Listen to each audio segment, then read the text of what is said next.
С утра во сколько ты на работе? 8:30, в 9. Выходные есть? Выходные есть, но чаще всего и на выходных приходится быть на предприятии, потому что, ну вот стройка, допустим, монтаж линий, пусконаладочные работы. Шеф очень требовательный, и ему важно, чтобы... Сейчас же начало сезона еще, и приходится, чтобы мы дни не теряли. Это же все деньги. Нужно быть как бы все время на страже. Вот, приходится контролировать большие объемы работ, много людей, поэтому, ну, как-то так. Когда мы 2 года назад снимали здесь интервью с Турсеном, он нам показывал старые линии. Действительно, предприятие старое, очень многое не работало, да. И тогда Турсен говорил о том, что вы будете запускать баночное пиво. Запустили? Да, мы запустили его 10 дней назад. Да? Мы запустили. Поздравляю. Это теперь наша такая... Мы очень большую ставку делаем на шымкентское пиво именно в банке. Я на самом деле очень горд всем, что мы сделали за это время, потому что это, наверное, первый мой проект, где мы запустили баночную линию, ну вот именно в качестве меня как управленца. Очень много сил, я не знаю, крови, слез было за эти 5-6 месяцев с учетом геополитической ситуации на Ближнем Востоке. У нас оборудование встало. Этого не было. Нужно было перекрывать себя всеми возможностями. При этом, ну, хочется же себя показать перед отцом, перед как бы, управлением всем, как бы, и приходится разрываться, но мне очень повезло, мне и ребята помогали. То есть у меня есть вот ребята, там Азамат, Женя Волков, Ким Николай, Руслан. И ребята очень сильно были на подхвате, как бы помогали мне на как бы этапе моего вот управленческого роста. Покажешь? Пожалуйста. Давай. Конечно.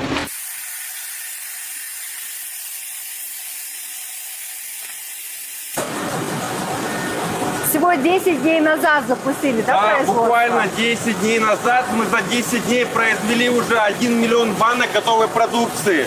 Вот, как раз таки вы можете посмотреть. У нас сюда заходит пустая баночка.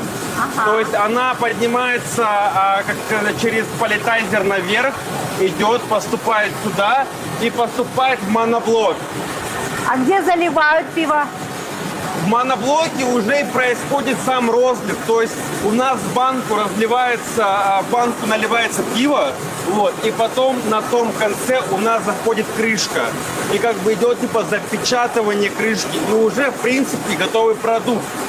Здесь еще момент интересный, то что мы разогнали пока линию на 20 тысяч банок в час, но мы ее хотим разогнать на 25 тысяч, то есть на 5 тысяч банок больше.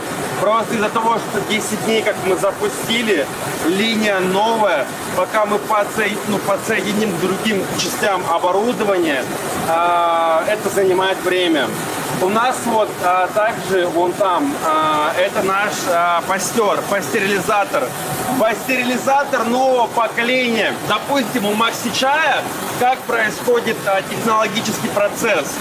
Сначала идет пастерилизатор, и он обрабатывает напиток. И только после него напиток поступает уже в ПЭТ-приформу, в бутылку, и идет как бы запечатывание крышки, там этикетка 3-10. Здесь получается как? Сначала идет банка, заливается пиво, идет запечатка крышки, и после этого уже в банке идет на пастер. Это вообще новая технология. Мне кажется, в Казахстане мало у кого это есть. Я даже думаю, по сомнениям, большие гиганты, наши конкуренты, если они используют такую технологию.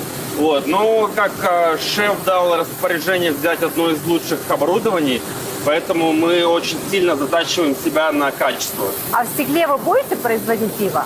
А мы и сейчас производим в стекле, но у нас оборудование там не новое. Нам это нужно... старое оборудование, да? Да, то есть мы уже сделали предоплату. Мы ожидаем то, что в сентябре или в октябре мы получим еще бутылочную линию. Вот, и мы будем разливать как пиво, но также и безалкогольный. То есть На самом деле мы хотим продукцию Макси Чая также делать в банке, оно будет с газом. То есть это будет Макси Чай с газом. Такого еще нигде не было. И эксклюзивно будет разливаться только в Шымкенте. Вот это я смотрю, шымкентская мягкая. Да. Там я увидела шымкентская крепкая. Да, есть шымкентская мягкая, есть шымкентский пилзнер, есть шымкентская крепкая. У нас, если я не ошибаюсь, сейчас порядка 6, как сказать, SKU-шек на номенклатур. Поэтому мы потихоньку пытаемся еще больше сделать продукции, то есть разноплановых, чтобы это было и для условно... Вот оно, да, шымкентская крепкая? Можно вытащить? Да, конечно, конечно. Да? Это Да. вот пустая банка. А, это пустая банка. Вот, друзья мои. Я могу вам вытащить готовую. Давай, давай, давай. Да?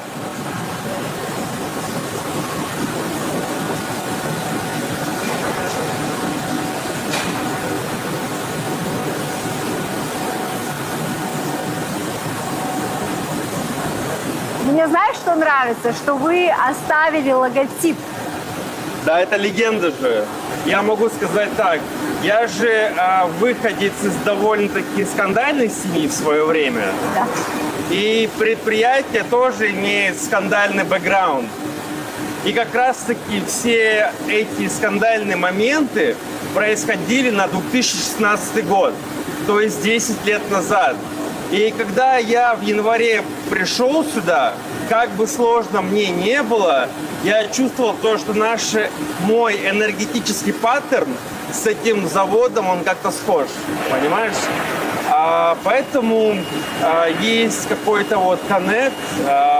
И, конечно, я знаю шымкентское пиво еще до того, как я сюда пришел. И слава богу, у акционера, у шефа, у отца есть желание развивать это направление. Не просто условно как оставить его. Потому что я вот могу сказать одну вещь. До прихода отца руководителем, директором был Дильшат Гапаров. Это было аффилированное лицо Жусанбанка на тот момент. И, конечно, они больше были заточены на контроль, на сдерживание. Вот. А мы в своем масштабе, мы планируем развиваться. Поэтому у нас цели стоят на развитие. 2 года назад Турсен говорил о том, что вы будете производить шымкентское в банках. И вот, пожалуйста, и вот сегодня мы узнали И о том, 2 что... года спустя мы как раз-таки, наконец-таки, выпустили. Чтобы вы понимали, год назад ничего этого не было. Здесь был щебень, камни, песок, просто какие-то складские помещения. Это сделали за год, ну даже меньше, за полгода. Вы будете расширять, да, производство? Да, обязательно. Вот у нас сейчас есть линия Макси Чая, есть вот баночная линия, есть линия кек и есть типа старая бутылочная линия. Мы будем ставить новую линию для Макси Чая, еще одну, СБО-24, 24 тысячи литров в час. Потом мы ставим новую бутылочную линию, она как раз-таки вот сюда у нас будет идти. И мы новую линию кек.